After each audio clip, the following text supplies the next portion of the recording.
Okay guys, how are we doing today? It is February 20th, I believe, and finally about 30 degrees, warm enough to get out here and look at some stuff we've been doing. It has been so cold recently that I haven't even had the motivation to come out here and really to come out here and look at what we've been doing. Neither have the workers, obviously. It's been, we got about a foot of snow here, about 10 inches maybe. Around here that just kind of shuts stuff down. Finally got an electrician out here, which is what we've been waiting on for almost more than a month now. That was really slowing us down. Finally, we got them out here for 2 days and they got a lot of work done. So we're gonna take a look at that and some other things. If you don't mind to like and subscribe, I'd really appreciate it. And some of the comments I've been getting have been really motivating why I'm out here doing this. So try and get some updates to you guys. So let's go ahead and step on the outside here. First, look at the meter box and some of the electrical. And we'll kind of work our way around the house and see what we've been doing. So here, before we go outside and look at the meter box, as you can tell, we got our breaker box here inside. I did first plan on putting the breaker box over here by the garage door, so if a breaker went, I could just walk out in the dark and flip it right there. But it made it so much easier for everybody else just to make it right behind the meter box. We just went ahead and did that. Put that right here. And of course, they got all the lines marked up there, so they're doing a great job with that. You can see here, I don't know if we had these last time. We got our door handle on the side and our door handle on the front of the house now. We'll take a look at that in a moment. We'll go ahead and cover everything outside that we've finished before we go on the inside. We can see we have our meter box here, obviously, with our grounding rod down here, our copper line. So our meter box will be here, and you can see these flags here in the snow. Our power will come from that pole to a pole on this side of the road, and then underground with these flags right up to here. I'll go ahead and cover the front of the house here real quick. The OQX has been doing beautiful, getting me through the snowstorm. Full drive's a beauty. This is more snow than I'm used to having to walk through. Go ahead and cover this because I don't believe this was here in the last video. We got our peak finally covered here, and that makes the front of the house look so much nicer. I believe I've mentioned this on the last video. We cannot do our front sheet metal until we have our porch poured, the concrete, because you want to put that sheet metal right up against our concrete, which is not there yet. And we need to wait till a warmer day to pour the concrete, so hopefully that'll be soon. So we'll go ahead and walk to the back of the house and look what we've done outside there real quick. Boot shaking off. As you see here, we got our front door handle here, which I'm very happy with.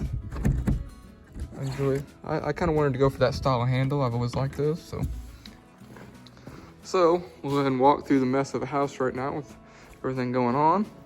Walk to the back of the house here, out of the sliding door, and look at some of the work we've done back here. So we've finished some of the trim here on the porch. You can see that trim there above. Here around the bigger windows in the back of the house, we've got our trim all around and our sheet metal finished. And as soon as we pour the concrete for this back porch, we'll go ahead and finish the rest of it. But if I back up some, that has just made all the difference with how this house looks right now.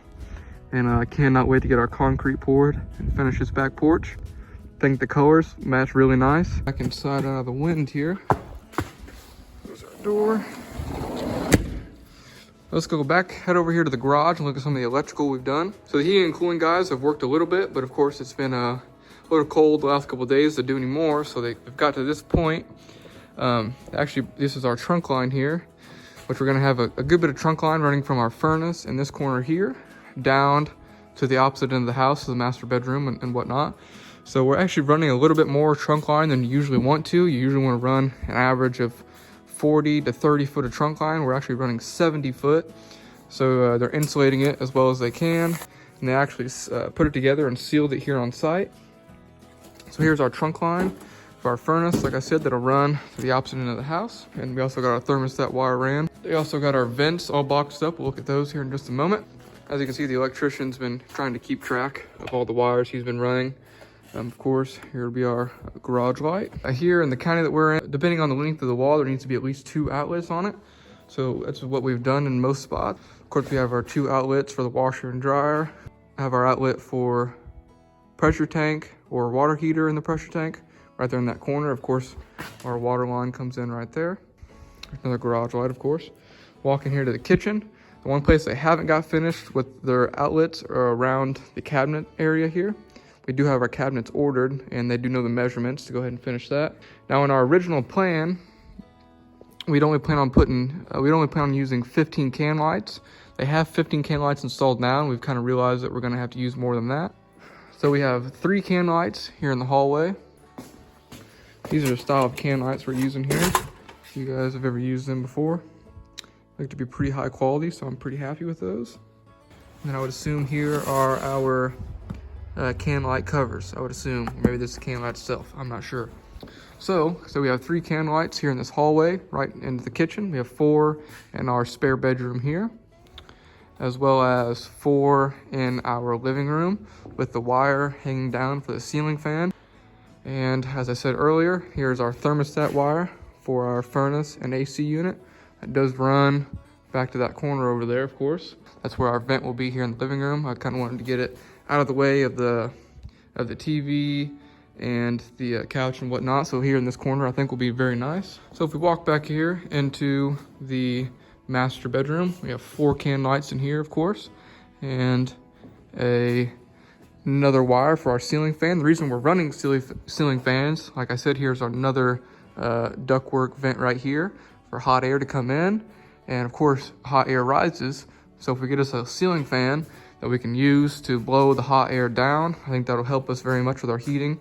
As we're a little bit worried about running that much trunk line. We want to make sure that we get plenty of heat back here, and that should help maybe suck some of that heat down. So of course we have our two outlets on the side of the bed here. In most places where the wire is out close to the wall, they have to put these pieces of metal here to make sure when you're nailing in drywall and whatnot, you don't hit those. We did go ahead and tell them to put a few more can lights here in the master bathroom, or as you can see, our shower layout. I believe that was in the last video. Our shower will be here. We're gonna go ahead and add a can light above it. Here in the master closet, we're gonna go ahead and probably put 2 can lights in here, I believe. And of course, we have plenty of plugins in our closet here, so that'd be nice to have. So of course, I am extremely happy that we finally got our electrician started. We've had our insulation here ready for a while. So as soon as we get our electrician finished and get our rough-in inspections complete, we can go ahead and start doing insulation. Then from there on, drywall, get our electricians back in here to finish up.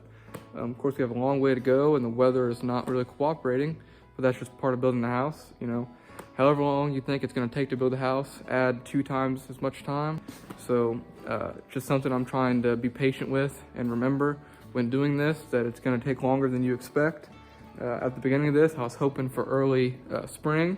I'm realizing now that if we get it by late spring, I'd be extremely happy with that. We've covered the outside work they've done.